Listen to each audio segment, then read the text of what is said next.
ನಮಸ್ಕಾರ ರಿವ್ಯೂ ಚಾನಲ್ಗೆ ಸ್ವಾಗತ. ನಾನು ಸೌಖ್ಯ ಗಾಂವ್ಕರ್. ಲೋಕ ಗೆಲುವಿನ ಖುಷಿಯಲ್ಲಿದ್ದಂತಹ ಕಾಂಗ್ರೆಸ್ಗೆ ಬಿಗ್ ಆಪರೇಷನ್ ಮೂಲಕ ಬಿಜೆಪಿ ಮತ್ತೊಂದು ಆಘಾತವನ್ನು ಕೊಟ್ಟಿದೆ. ಮತ್ತಿದು ನಿರ್ಣಾಯಕ ಹಂತ ಅಂತಾನೆ ಕನ್ಸಿಡರ್ ಮಾಡಲಾಗಿತ್ತು. ಹಾಗಾಗಿ ಈಗ ಹೊಸ ಲೆಕ್ಕಾಚಾರಗಳಿಗೆ ಕಾರಣವಾಗ್ತಿರೋದು. ಮತ್ತೊಂದು ಪಕ್ಷ ಹೋಳಾಗಲಿದೆಯಾ? ಹಾಗಾದರೆ ಎರಡರ ಬಳಿಕ ಮೂರಕ್ಕೆ ಸ್ಕೆಚ್ ಹಾಕ್ತಾ ಕಮಲ ಪಡೆ. ಹಾಗಾದರೆ ಇದು ಪ್ಲಸ್ ಆಗುತ್ತಾ ಮೈನಸ್ ಆಗುತ್ತಾ? ಮಾಹಿತಿ ಮುಂದೆ ಇಡ್ತಾ ಇದ್ದೀವಿ. ಮಿಸ್ ಮಾಡಿದ್ರೆ ನಮ್ಮ ಚಾನಲ್ನ ಸಬ್ಸ್ಕ್ರೈಬ್ ಮಾಡಿ, ನಿಮ್ಮ ಅಭಿಪ್ರಾಯ ಕಮೆಂಟ್ ಮಾಡಿ ತಿಳಿಸಿ. ಎಸ್ ವೀಕ್ಷಕರೇ, ಲೋಕಸಭಾ ಚುನಾವಣೆಯ ಫಲಿತಾಂಶದ ಬಳಿಕ ಇಡೀ ದೇಶ ಎದುರು ನೋಡ್ತಾ ಇರೋದು ಇನ್ನೊಂದು ದೊಡ್ಡ ಎಲೆಕ್ಷನ್ಗೆ. 24ರ ಲೋಕಸಭಾ ಚುನಾವಣೆಯಲ್ಲಿ ಬಿಜೆಪಿ ಎಲ್ಲೆಲ್ಲಿ ಭರ್ಜರಿ ಗಳಿಕೆಯ ನಿರೀಕ್ಷೆಯಲ್ಲಿತ್ತೋ ಅಲ್ಲೇ ದೊಡ್ಡ ಪೆಟ್ಟನ್ನು ತಿನ್ನಬೇಕಾಯಿತು. ಪಶ್ಚಿಮ ಬಂಗಾಳದಲ್ಲಿ, UPಯಲ್ಲಿ, ಇನ್ನೊಂದು ದೊಡ್ಡ ರಾಜ್ಯ ಮಹಾರಾಷ್ಟ್ರದಲ್ಲಿ ಕಾಂಗ್ರೆಸ್ ಈ ಸಲ ತನ್ನ ಅಸ್ತಿತ್ವವನ್ನು ಗಟ್ಟಿ ಮಾಡಿಕೊಳ್ತು. NCP ಶಿವಸೇನೆ ಒಡೆದ ಬಳಿಕವೂ ಕೂಡ INDI ಕೂಟಕ್ಕೆ, ಅಂದರೆ ಅಲ್ಲಿ MVA ಕೂಟಕ್ಕೇನೆ ಬಲ ಸಿಕ್ತು. ಈ ಸಲ ಮಹಾರಾಷ್ಟ್ರದಲ್ಲಿ ಬಿಜೆಪಿಗೆ ಅಂತಿಂಥ ಆಘಾತ ಅಲ್ಲ, ತನ್ನ ನಿರ್ಧಾರ ಈ ಆಪರೇಷನ್ಗಳೆಲ್ಲ ತಪ್ಪಾಯ್ತಾ ಅನ್ನೋ ಮಟ್ಟಿಗೆ ಪಶ್ಚಾತ್ತಾಪ ಆಗ್ತಿದೆ.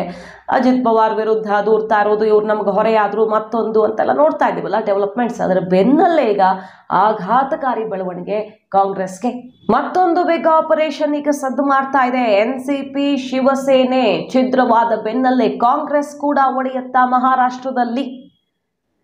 ಪರಿಷತ್ ಚುನಾವಣೆ ಒಟ್ಟು 11 ಸ್ಥಾನಗಳಿಗೆ ನಡೆದಂಥ ಅತ್ಯಂತ ನಿರ್ಣಾಯಕ ಮತ್ತು ಸೆಮಿಫೈನಲ್ ಅಂತಾನೆ ಕನ್ಸಿಡರ್ ಮಾಡಲಾಗಿದ್ದ ಪರಿಷತ್ ಚುನಾವಣೆ ಇನ್ನು 90 ದಿನಗಳು ಬಾಕಿ ಇದೆ. ಮಹಾರಾಷ್ಟ್ರದಲ್ಲಿ ವಿಧಾನಸಭಾ ಚುನಾವಣೆಗೆ ಫೈನಲ್ಗೆ ಅದಕ್ಕೂ ಮುನ್ನ ನಡೆದ ಈ 11 ಕ್ಷೇತ್ರಗಳ ಪರಿಷತ್ ಚುನಾವಣೆ ಇಡೀ ದೇಶದ ಗಮನ ಸೆಳೆದಿತ್ತು. ಬರೀ ಮಹಾರಾಷ್ಟ್ರದಲ್ಲಷ್ಟೇ ಅಲ್ಲ, ಅಲ್ಲಿ ಸಂಖ್ಯಾಬಲ ಇರೋದ್ರಿಂದಾಗಿ ಬಿಜೆಪಿ 8 ಗೆಲ್ಲತ್ತೆ, ಮತ್ತು ಅಂದರೆ ಮಹಾಯುತಿ 8 ಗೆಲ್ಲತ್ತೆ, MVA 3 ಗೆಲ್ಲತ್ತೆ ಅನ್ನೋ ಥರ ಇತ್ತು ಸಂಖ್ಯಾಬಲದ ಆಧಾರದಲ್ಲಿ. ಅದರಲ್ಲಿ ಹೈ ಡ್ರಾಮಾ ನಡೆದು ಲೆಕ್ಕಾಚಾರ ಎಲ್ಲ ಉಲ್ಟಾ ಪಲ್ಟಾ ಆಗಿಬಿಟ್ಟಿದೆ. ಬಿಜೆಪಿ ಒಬ್ಬರೇ ಅಭ್ಯರ್ಥಿ ಎಕ್ಸ್ಟ್ರಾ, ಅಂದರೆ ಇನ್ನೂ ಒಬ್ಬರನ್ನು ಹೆಚ್ಚುವರಿಯಾಗಿ ಹಾಕಿತ್ತು. ನೋಡೋಣ, ಟ್ರೈ ಮಾಡೇ ಬಿಡೋಣ ಅಂತ ಹಾಕಿತ್ತು. ಸುಮ್ಮನೆ ಹಾಕಿರಲಿಲ್ಲ, ಆಪರೇಷನ್ ಲೆಕ್ಕಾಚಾರ ಇಟ್ಕೊಂಡೇ ಹಾಕಿತ್ತು ಅನ್ನೋದೀಗ ಪಕ್ಕ ಆಗ್ತಿದೆ. 8 ಜನ ಶಾಸಕರು, ಕಾಂಗ್ರೆಸ್ನ 8 ಜನ ಶಾಸಕರು NDA ಅಭ್ಯರ್ಥಿಗೆ ವೋಟ್ ಹಾಕಿಬಿಟ್ಟಿದ್ದಾರೆ. ಸೊ 8 ಗೆಲ್ಲಬೇಕಾಗಿದ್ದ NDAಯಲ್ಲಿ 9 ಗೆದ್ದಿದೆ. INDI ಕೂಟಕ್ಕೆ 2 ಸ್ಥಾನಗಳಷ್ಟೇ ಲಭ್ಯವಾಗಿರೋದು. ಇನ್ನು ಪಕ್ಷವಾರು ನೋಡ್ತಾ ಹೋದರೆ NDA 9 ಗೆದ್ದಿರೋದು, ಬಿಜೆಪಿ ಅದರಲ್ಲಿ 5, ಶಿವಸೇನೆ 2, NCP 2, ಕಾಂಗ್ರೆಸ್ 1 ಗೆದ್ದಿದ್ರೆ ಶಿವಸೇನೆ ಉದ್ಧವ್ ಬಣ 1 ಗೆದ್ದಿದೆ. ಸೊ INDI ಕೂಟಕ್ಕೆ ಮಹಾರಾಷ್ಟ್ರದಲ್ಲಿ ಸೆಮಿಫೈನಲ್ನಲ್ಲಿ ದೊಡ್ಡ ಆಘಾತವೇ ಎದುರಾಗಿದೆ. 8 ಜನ ಶಾಸಕರು ಈ ಹೊತ್ತಲ್ಲಿ ಕ್ರಾಸ್ ವೋಟಿಂಗ್ ಮಾಡ್ತಾರೆ ಅಂದರೆ ಎಲೆಕ್ಷನ್ ಹೊಸ್ತಿಲು ಇದು. ನಾಳೆ ಟಿಕೆಟ್ ಕೊಡುತ್ತಾ ಕಾಂಗ್ರೆಸ್ಸು? ಟಿಕೆಟ್ ಹಾಗಾದರೆ ಬೇರೆಯವ್ರಿಗೆ ಕೊಡೋದಕ್ಕೆ ರೆಡಿ ಇದ್ದಾರೆ ಅವ್ರಿಗೆ ಅಂತಾಯಿತು. BJP ಅಥವಾ NDA ಟಿಕೆಟ್ ಆಫರನ್ನು ಕನ್ಫರ್ಮ್ ಮಾಡಿಕೊಂಡೇ ಇವರು ಕ್ರಾಸ್ ವೋಟಿಂಗ್ ಮಾಡಿದ್ದಾರೆ ಅಂತ ಹೇಳಲಾಗ್ತದೆ. ಈಗ ಬೆಂಕಿ ಹೊತ್ತುಕೊಂಡಿದೆ ಮಹಾರಾಷ್ಟ್ರ ಪಾಲಿಟಿಕ್ಸಲ್ಲಿ. ಶಿವಸೇನೆ NCP ಒಡೆದ ಬಳಿಕ ಕಾಂಗ್ರೆಸ್ನಿಂದನೂ ದೊಡ್ಡ ತಂಡವೇ ಕಮಲ ಮುಡಿಯಲಿದೆಯಾ ಅನ್ನುವಂಥ ಬಿಗ್ ನ್ಯೂಸ್ ಒಂದು ಬರ್ತಾ ಇದೆ. ಆದರೆ ಇದು ಬಿಜೆಪಿಗೆ ಉಲ್ಟಾ ಆಗತ್ತೆ. ಎಷ್ಟು ಆಪರೇಷನ್ಗಳನ್ನು ಮಾಡುತ್ತೆ ಬಿಜೆಪಿ ನೋಡ್ತಾ ಇರಿ. ಮಹಾರಾಷ್ಟ್ರದ ಜನ ಹೇಗೆ ಪಾಠ ಕಲಿಸ್ತಾರೆ ಅಂತ. INDI ಕೂಟದ ನಾಯಕರು ಕಿಡಿಯಾಗಿರೋದು. ಮಹಾರಾಷ್ಟ್ರದಲ್ಲಿ ಈ ಸಲ ಈಕ್ವಲ್ ಫೈಟ್ ಕಾಣಿಸ್ತಾ ಇದೆ. ಯಾಕಂದರೆ ಅಲ್ಲಿ RSS ಕೂಡ ಸ್ವಲ್ಪ ಜಾಸ್ತಿ ಪ್ರಯತ್ನ ಮಾಡಬಹುದು. ಈ ಸಲ RSSಗೆ ಪ್ರತಿಷ್ಠೆಯಾಗತ್ತೆ. ಈ ಲೋಕಸಭಾ ಚುನಾವಣೆಯಲ್ಲಿ ಬೇರೆ ಗಂಭೀರ ಆರೋಪವನ್ನು ಎದುರಿಸಿದೆಯಲ್ಲ ಬಿಜೆಪಿಯ ಈ ಪರಿಸ್ಥಿತಿಗೆ RSS ಕಾರಣ ಅಂತ. ಅದು ಬೇರೆ ಮಹಾರಾಷ್ಟ್ರದಲ್ಲಿ ವಿಶೇಷವಾಗಿ RSS ಈ ಸಲ ಹೆಚ್ಚು ಪ್ರಯತ್ನ ಹಾಕಬಹುದು. ಮತ್ತೊಂದು ಕಡೆ ಮೋದಿ ಮೇಲಿನ ಅನುಕಂಪ ವರ್ಕೌಟ್ ಆಗುತ್ತಾ ಅನ್ನೋ ನಿರೀಕ್ಷೆಯಲ್ಲಿದೆ ಬಿಜೆಪಿ. ಮಹಾಯುತಿ ಕೂಟವನ್ನು ಗೆಲ್ಲಿಸ್ತೀವಿ ಅಂತ ಒಂದು ಕಡೆ ಪಣ ತೊಟ್ಟಿದ್ರೆ, ನಾವೇ ಗೆಲ್ಲೋದು ಈ ಸಲ ಅಂತ ಆಲ್ರೆಡಿ ಪ್ರಣಾಳಿಕೆಯನ್ನೆಲ್ಲ ರೆಡಿ ಮಾಡ್ಕೊಂಡು ಬಿಟ್ಟಿದೆ ಅಲ್ಲಿ MVA. ನಾವು ರೈತರ ಸುತ್ತ ಈ ಸಲ ಪ್ರಣಾಳಿಕೆ ಬಿಡ್ತೀವಿ, ಎಲ್ಲರಿಗಿಂತ ಮುಂಚಿತವಾಗಿ ಪ್ರಣಾಳಿಕೆ ಘೋಷಿಸಿ ಗ್ಯಾರಂಟಿಗಳ ಮೂಲಕ ಮಹಾರಾಷ್ಟ್ರವನ್ನು ಭರ್ಜರಿಯಾಗಿ ಗೆಲ್ತೀವಿ, ಬಿಜೆಪಿಗೆ ಅರಗಿಸಿಕೊಳ್ಳಲಾರದಂತಹ ಎರಡನೆಯ ಪೆಟ್ಟಾಗತ್ತೆ ಇದು ಅಂತ ಹೇಳ್ತಾ ಇದ್ದಾರೆ. ಅದಕ್ಕೆ ಮೊನ್ನೆ ಬಜೆಟಲ್ಲಿ ಕಾಂಗ್ರೆಸ್ಗೆ ಆಘಾತ ಕೊಡುವಂತಹ ಒಂದು ಘೋಷಣೆ, ಒಂದಲ್ಲ 10 ಘೋಷಣೆಗಳನ್ನು ಮಾಡಿದ್ದಾಯಿತು.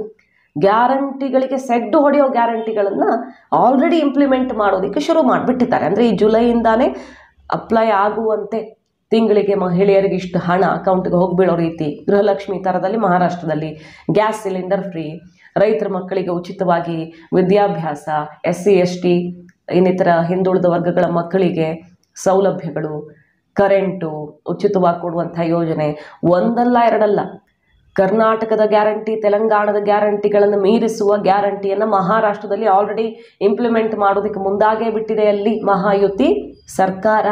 ಸೊ ಅಲ್ಲಿ ಗ್ಯಾರಂಟಿ ಫೈಟು ನಡೆಯುತ್ತೆ, ಗ್ಯಾರಂಟಿ ವರ್ಸಸ್ ಗ್ಯಾರಂಟಿ. ಮೋದಿ ಮೇಲಿನ ಅನುಕಂಪ ಮತ್ತು ಈ ಆಪರೇಷನ್ ನೆಗೆಟಿವ್ ಆಗುತ್ತಾ?